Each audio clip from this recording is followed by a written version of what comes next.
যার লক্ষ্য বাংলাদেশের সম্প্রীতির ঐতিহ্যকে দুর্বল করা। তাছাড়া এই হামলাগুলো কোনো একক সম্প্রদায়কে লক্ষ্য করে হয়নি, বরং এগুলো বাংলাদেশের সামগ্রিক সামাজিক সংহতি ও সাংবিধানিক শৃঙ্খলার উপর আঘাত আনতে করা হয়েছে। বিগত 10 বছরে 2024 থেকে 2025 বিভিন্ন সংবাদ মাধ্যম ও মানবাধিকার রিপোর্টে প্রকাশিত পূজা ও অন্যান্য সময়ে পূজা মণ্ডপ, শোভাযাত্রার রুট বা সংখ্যালঘু বাড়িঘরে হামলার ঘটনাসমূহ বিশ্লেষণ করে আমরা একটি ঝুঁকি মানচিত্র তৈরি করেছি। এতে দেখা গেছে মোট 29টি জেলা ঝুঁকিপ্রবণ হিসেবে চিহ্নিত হয়েছে, যার মধ্যে উচ্চ ঝুঁকিতে 5টি এবং মাঝারি 24টি জেলা। তাছাড়া গত সপ্তাহে আমরা দেখলাম পূজার প্রস্তুতির মধ্যে মণ্ডপ এবং প্রতিমা ভাঙচুরের ঘটনা। মাত্র গতকাল ঘোষণা দিয়ে কুমিল্লা 4টি মাজার ভাঙা হয়েছে। আরো দেখলাম রাজবাড়িতে একজনের লাশ কবর থেকে তুলে পোড়ানোর মতো পৈশাচিক ঘটনা।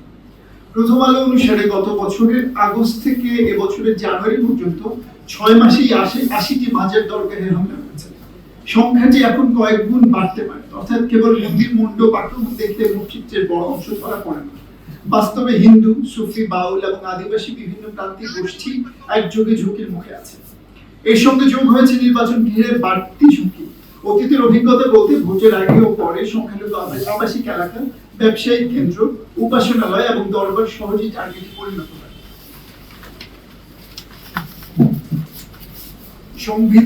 সংবিধানের 41 অনুচ্ছেদে প্রতিটি নাগরিকের ধর্মীয় স্বাধীনতার অধিকার এবং 23 অনুচ্ছেদে প্রত্যেক সম্প্রদায়ের সংস্কৃতি রক্ষার অধিকার স্বীকৃত হয়েছে। অতএব এই ধরনের আক্রমণ প্রতিরোধ করা ও ধর্মীয়, জাতিগত, ভাষিক ও সাংস্কৃতিগত প্রান্তিক জনগোষ্ঠীর সুরক্ষা নিশ্চিত করা রাষ্ট্রের মৌলিক দায়িত্ব। আমরা বিশ্বাস করি যে আগাম প্রস্তুতি, কার্যকর আইন প্রয়োগ, জবাবদিহিমূলক প্রশাসনিক ব্যবস্থা এবং স্থানীয় সমাজের অংশগ্রহণ একত্রিত করা যায়, তবে মন্দির, মাজার, আখড়া এবং প্রান্তিক জনগোষ্ঠীর সাংস্কৃতিক নিরাপত্তা নিশ্চিত করা সম্ভব।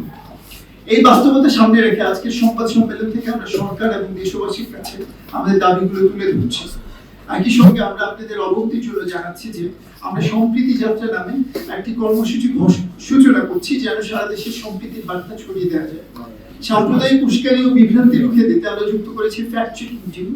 এছাড়াও আমরা যুক্ত করেছি ঝুঁকিপূর্ণ জেলাসমূহের স্থানীয় নাগরিক সমাজের সংগঠন, মাইনরিটি সংগঠন, সুফি ও মাজার ভিত্তিক সংগঠন, বাউল ও ফকির সম্প্রদায়, আদিবাসী সংগঠন, নারী সংগঠন, সাংস্কৃতিক সংগঠন, পেশাজীবী সংগঠন এবং রাজনৈতিক দলগুলোর প্রগতিশীল অংশ। প্রস্তাবিত পদক্ষেপ: আমরা আজকের সম্মেলনের মাধ্যমে একটি কর্মসূচি ঘোষণা করছি, যার লক্ষ্য মসজিদ, মন্দির, মাজার, আখড়া ও প্রান্তিক জনগোষ্ঠীর নিরাপত্তা ও সাংস্কৃতিক অধিকার কার্যকরভাবে রক্ষা করা। সম্প্রীতি যাত্রা কেবলমাত্র একটি তাৎক্ষণিক প্রতিক্রিয়ায় সংগঠিত কর্মসূচি নয়, বরং সম্প্রীতি ও সহাবস্থানের জন্য কাঠামোগত সংস্কারের একটি দীর্ঘমেয়াদী আন্দোলন। আমরা ঘোষণা করছি স্থানীয় সম্প্রীতি কমিটি গঠন। প্রতিটি জেলা, উপজেলা, ইউনিয়ন এবং ওয়ার্ড পর্যায়ে আমরা অন্তর্ভুক্তিমূলক সম্প্রীতি কমিটি গঠন করব। এই কমিটিগুলোতে সব ধর্ম, বর্ণ, জাতিগোষ্ঠীর প্রতিনিধি থাকবে। তাদের মূল দায়িত্ব হবে সম্ভাব্য ঝুঁকি চিহ্নিত করা, প্রাথমিক সতর্কবার্তা প্রদান করা এবং স্থানীয়ভাবে প্রতিরোধমূলক উদ্যোগ গ্রহণ করা। এভাবে আমরা প্রতিটি গ্রাম, পাড়া, মহল্লা একটি নিরাপত্তা বলয় গড়ে তুলব। মনিটরিং ও নথিভুক্তি: আমরা বিশেষ নাগরিক মনিটরিং টিম গঠন করব, যারা ঘটনাস্থলে দ্রুত পৌঁছে যাবেন, ছবি, ভিডিও, অডিও, প্রত্যক্ষ সাক্ষ্য সংগ্রহ করবেন এবং সেগুলো কেন্দ্রীয়ভাবে সংরক্ষণ করবেন। এর ফলে কোনো আক্রমণ বা হামলা ধামাচাপা দেওয়ার সুযোগ থাকবে না এবং প্রয়োজনে আইনগত ব্যবস্থা নেওয়া সহজ হবে। গুজব প্রতিরোধে তথ্য প্রবাহ: আজকের বাংলাদেশে গুজব সবচেয়ে বড় অস্ত্র। আমরা এই জন্য একটি শক্তিশালী ফ্যাক্ট চেক টিম গঠন করেছি। তারা সামাজিক যোগাযোগ মাধ্যমে ছড়ানো বিভ্রান্তি দ্রুত শনাক্ত করবে এবং দ্রুততম সময়ে যাচাইকৃত সঠিক তথ্য জনগণের কাছে পৌঁছে দেবে। এর মাধ্যমে আতঙ্ক ও বিভাজন রোধ করা সম্ভব হবে। দ্রুত সহায়তা কাঠামো: হামলায় ক্ষতিগ্রস্ত পরিবার, ব্যবসা ও ধর্মীয় প্রতিষ্ঠানগুলোর জন্য জরুরি সহায়তা পৌঁছে দেওয়ার ব্যবস্থা করা হবে। ত্রাণ পুনর্গঠন, চিকিৎসা, মনোসামাজিক সহায়তা এবং প্রয়োজনে আইনি সহায়তা সব মিলিয়ে আমরা একটি সমন্বিত রেসপন্স কনসোর্টিয়াম চালু করব। এতে ভুক্তভোগীরা দ্রুত সহায়তা পাবেন এবং পুনরায় জীবনযাত্রায় ফিরতে পারবেন। প্রতিবেদন ও নীতি প্রস্তাব: আমরা নিয়মিতভাবে সারা দেশে সংগঠিত ঘটনার তথ্য সংগ্রহ বিশ্লেষণ করব। এর ভিত্তিতে ঝুঁকি মানচিত্র সহ ত্রৈমাসিক ও বার্ষিক প্রতিবেদন প্রকাশ করা হবে এবং সরকারের সংশ্লিষ্ট দপ্তরের কাছে নীতি প্রস্তাব জমা দেওয়া হবে।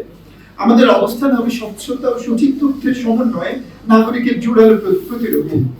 জনগণের প্রতি আহ্বান: সম্প্রীতি রক্ষার সবচেয়ে বড় শক্তি হলো জনগণ। তাই আমরা জনগণকে আহ্বান জানাই, ঘটনা রিপোর্ট করুন, আপনার এলাকায় কোনো হুমকি, উস্কানি, গুজব বা আক্রমণের আশঙ্কা দেখা দিলে অবিলম্বে আমাদের নির্ধারিত চ্যানেল, অনলাইন ফর্ম বা সামাজিক যোগাযোগ মাধ্যমের চ্যানেলের মাধ্যমে রিপোর্ট করুন।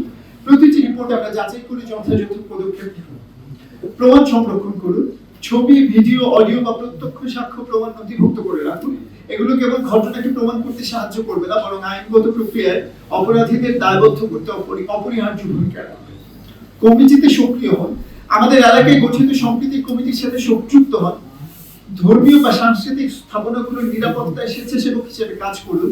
স্থানীয় পর্যায়ে ঐক্যই হলো সহিংসতার সবচেয়ে বড় প্রতিরোধ। গুজব প্রতিরোধ করুন। যাচাই না করে কোনো তথ্য প্রচার করবেন না। সন্দেহজনক কোনো বার্তা বা পোস্ট দেখলে তা আমাদের ফ্যাক্ট চেক টিমের কাছে পাঠান। মনে রাখবেন, একটি গুজব পুরো সমাজে আতঙ্ক ও বিভাজন তৈরি করতে পারে।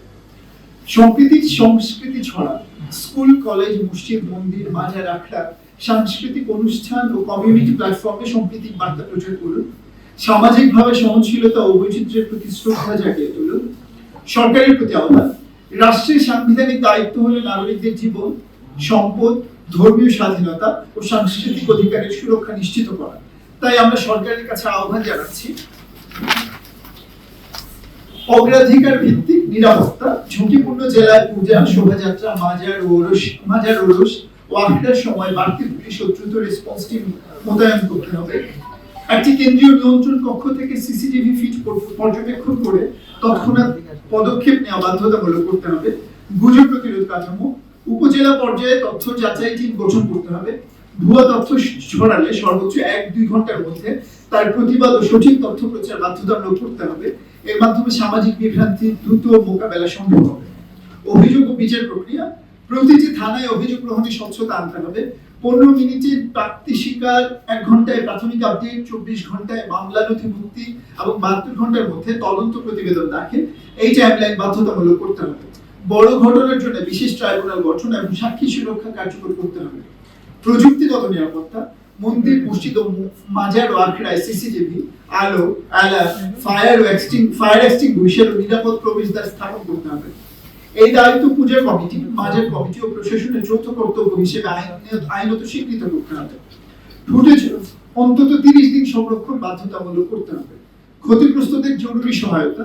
ক্ষতিগ্রস্ত পরিবার ও ব্যবসার জন্য জরুরি ত্রাণ, পুনর্গঠন সহায়তা, মনোসামাজিক সাপোর্ট ও ক্ষুদ্র ঋণ স্থগিতকরণ কার্যকর করতে হবে। ক্ষতিপূরণের প্রাথমিক সহায়তা সর্বোচ্চ 30 দিনের মধ্যে প্রদানের ব্যবস্থা আইনত বাধ্যতামূলক করতে হবে। আমরা স্পষ্টভাবে ঘোষণা করছি, মন্দির, মাজার, আখড়া ও প্রান্তিক জনগোষ্ঠীর নিরাপত্তা শুধুমাত্র নৈতিক দায়িত্ব নয়, এটি রাষ্ট্রের সংবিধান অনুযায়ী আইনগত বাধ্যবাধকতা। আমরা বিশ্বাস করি, সরকার, আইন শৃঙ্খলা বাহিনী, ধর্মীয় নেতা, নাগরিক সমাজ একসাথে কাজ করলে বাংলাদেশের সম্প্রীতির ঐতিহ্য পুনঃপ্রতিষ্ঠা করা সম্ভব। আমরা সরকারের প্রতি আহ্বান জানাই, এই প্রস্তাবগুলোকে জাতীয় কর্মপরিকল্পনার অংশ হিসেবে অবিলম্বে বাস্তবায়ন করুন, যাতে ধর্মীয় ও সাংস্কৃতিক বৈচিত্র্যের প্রতি আস্থা ও নিরাপত্তা পুনঃপ্রতিষ্ঠিত হয়। ধন্যবাদ।